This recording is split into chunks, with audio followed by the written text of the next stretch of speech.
Today we're looking at lesson 5.1, which is on understanding ratios. So the essential question, what is a mathematical way to compare quantities, as you might guess, would be with ratios. So before we look at example 1, let's go ahead and just talk about what a ratio is. We've talked about ratios before. A ratio, basically, one way of thinking about it is a fraction that compares two things. There are different ways that we can write ratios, but a common way of writing ratios is by using a fraction. Just like normally when we use fractions, we will try to reduce our fraction as much as possible. Okay, if possible, we'll reduce our fraction. And then one thing a little different is if you have, when you write a ratio, if the numerator is bigger than the denominator, you can look at reducing it, but we'll actually leave that as an improper fraction. This will be one case where we leave improper fractions because ratios are fractions comparing things. They're comparing two things. And so if I don't keep it as an improper fraction, I'm not comparing two things anymore. Like, for example, if I have 5/3 and I say that's 1 2/3, well, 1 2/3 doesn't compare things. If I have 5/3, that's 5 to 3, 5 oranges, 3 apples, for example. That's comparing two things still. Okay? So if we go back to this now, example 1, Tom's Pet Service takes care of cats and dogs. Currently there are more dogs than cats. Compare the number of cats to the number of dogs. And then compare the cats to the total number of pets. Okay, so two different ratios that they're asking for us to find here. So again, as you read the problems, you may want to underline what's going on here a little bit. Make it a little bit easier to see.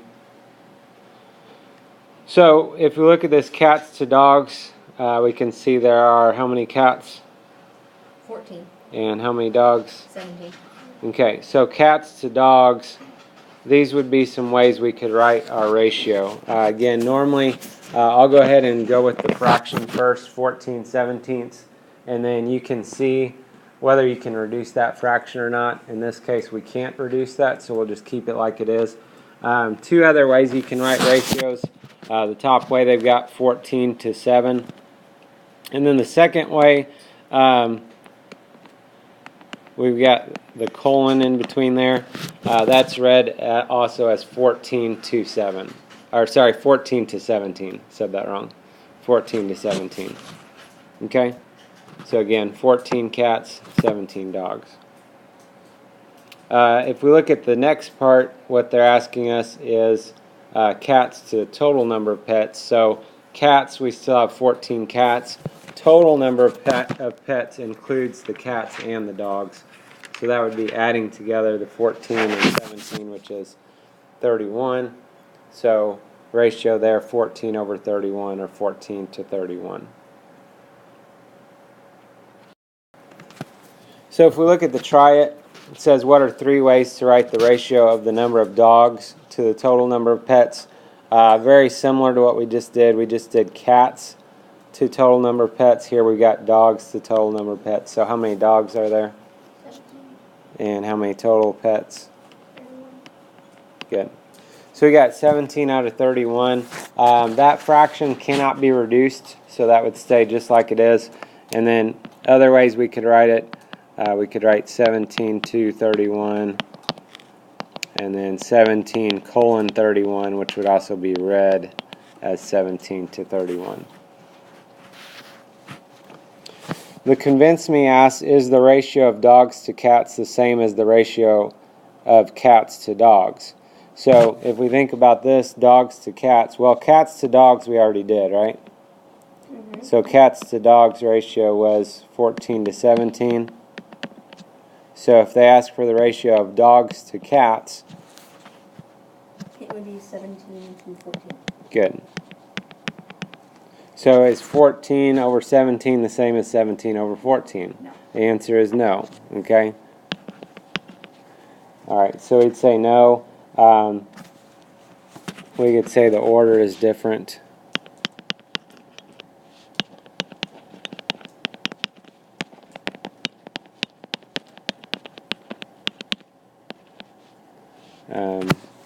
We could go into more detail with our answer. The order is different, so our numerator and denominator would be switched, for example. Example 2, it says the ratio of footballs to soccer balls at a sporting goods store is 5-3.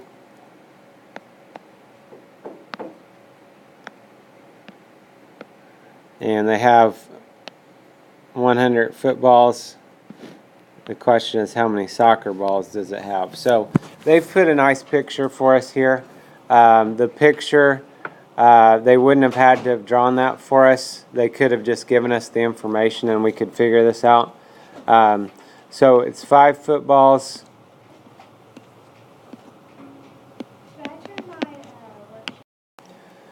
So 5 footballs for 3 soccer balls. One thing we can do, and we'll get into this more later, is we can write kind of equivalent fractions, which we'll go into more detail later, is calling these proportions. 5 footballs for 3 soccer balls. They actually have 100 footballs. Basically what you can imagine is we started out with a fraction, 100 footballs and so many soccer balls. And then that fraction got reduced down to 5/3. Okay, that's one way of thinking about this. Now, in this case, what we can do, kind of an easier way of figuring this out, is we might think about if we go from 5 to 100, what number could we multiply getting from 5 to 100? That would be multiplying by 20. If you're not sure what that number is going to be, you can just come off to the side here. You can take 100 divided by 5, and then you'll end up getting 20 that way. So, we don't just have to keep guessing numbers till we figure it out. So just like the 5 got multiplied by 20 to get to 100, if we have an equivalent fraction, our numerator and denominator get multiplied by the same numbers. So denominator also would get multiplied by 20, so 3 times 20, which would be 60, so that would mean 60 soccer balls. Okay, and again, if you look at this now, look at what our answer was. Well, it was 60 soccer balls, but look at that fraction was 100 over 60. 100 over 60, that fraction can be reduced all the way down to 5/3. Okay, so when you do this problem, 60 is the answer, but if you want to double check yourself, make sure the fractions reduce to the same thing. If they reduce to the same thing, it means that you should have the right answer. Example 3, Chen can ride his bike 3 miles in 15 minutes. At this rate, how long will it take Chen to ride his bike 18 miles?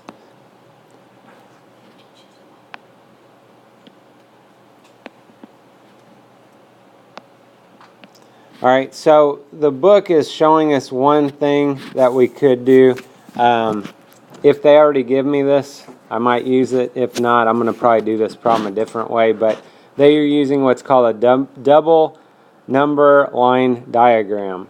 So they have one number line is for miles and one is for minutes. So you can see this first part here, 3 miles, 15 minutes.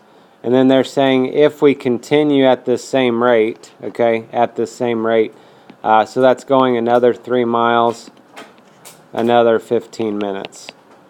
Another 3 miles, another 15 minutes. And we'll just keep doing that, is what they're saying. Keep doing that until we get to 18 miles, and then you can see 18 miles would be 90 minutes. Again, that's fine if they're going to give me some of this information and give this setup to me. If not, I'll probably just do this and kind of try to find an equivalent fraction. 3 miles, 15 minutes. Miles abbreviation is MI. If we do M is for meters. Okay, so if we do a setup like this where we're trying to find an equivalent fraction, make sure your units that are the same are across from each other.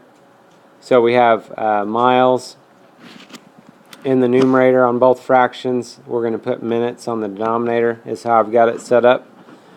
And again, we're just looking for a pattern of if we go from a smaller number to a bigger number, look at what you're multiplying by. If you do the opposite, if you're going from a bigger number to a smaller number, look what you're dividing by. So this time we're going from, it looks like 3 to 18. So how do we get from 3 to 18? Would be multiplying by 6. Good. So 6 times as many miles means we're going to have 6 times as many minutes. So we work that out then, 15 times 6, and we should get the 90 minutes like they got. And once again, once you get that answer, if you wanted to try to reduce these, actually neither one of these is reduced right now in this case, but both of these fractions would reduce down to 1/5 if you did that. Another option would be, if you have a calculator, would be dividing it out. You do 3 divided by 15 and you get 2/10. 18 divided by 90, you get 2/10. If the decimals are the same, that means the fractions are the same also, or they're equivalent.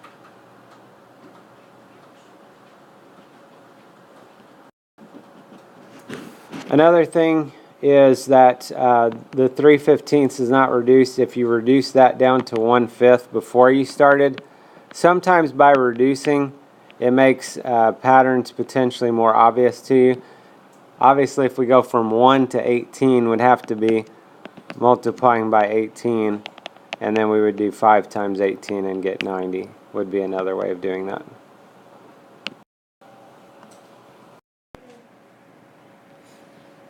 So look at the try it.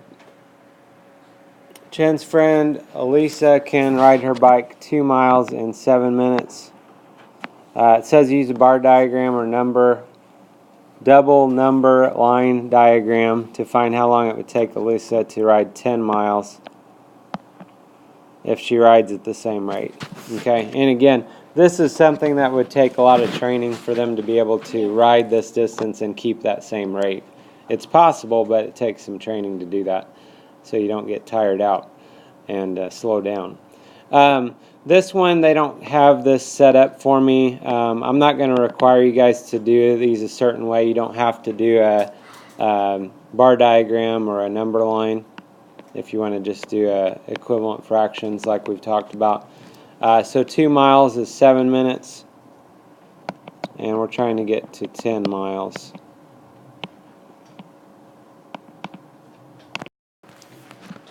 So to go from 2 miles to 10 miles, we can see that would be 5 times the distance. So if we go at the same rate, that's going to take us 5 times as long. So it would be 35 minutes for the 10 miles. So key concept, recapping things here. Ratios, comparing two quantities. There's 3 different ways we can write a ratio. And some ways you can represent ratios include bar diagrams and double number line diagrams. We can also do equivalent fractions like we've talked about. So we're going to look at the do you know how, starting with number 5.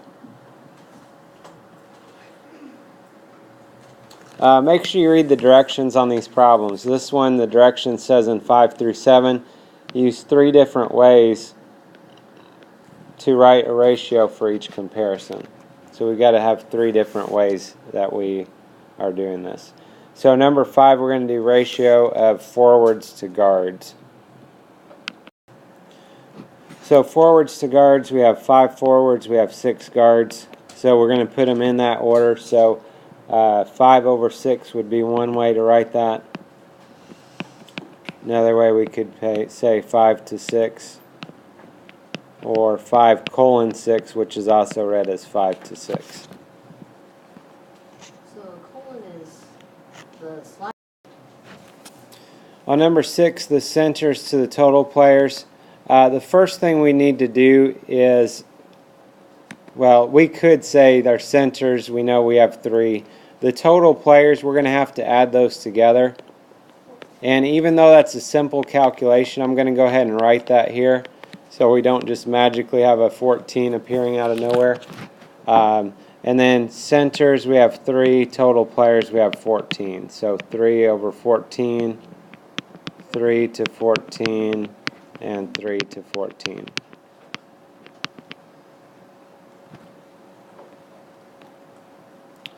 And then number 7 is guards to centers. So we start out, we've got 6 guards and 3 centers. So we have 6 over 3 to start. Always reduce if you can. These can both be reduced by 3, which would give us 2 over 1. In order to keep that as a ratio, we're going to keep that as 2 over 1. Normally we get 2 over 1, we say, oh, that's 2. But if we just write 2, that's not comparing anything. 2 to 1, that means we have 2 guards for every 1 center.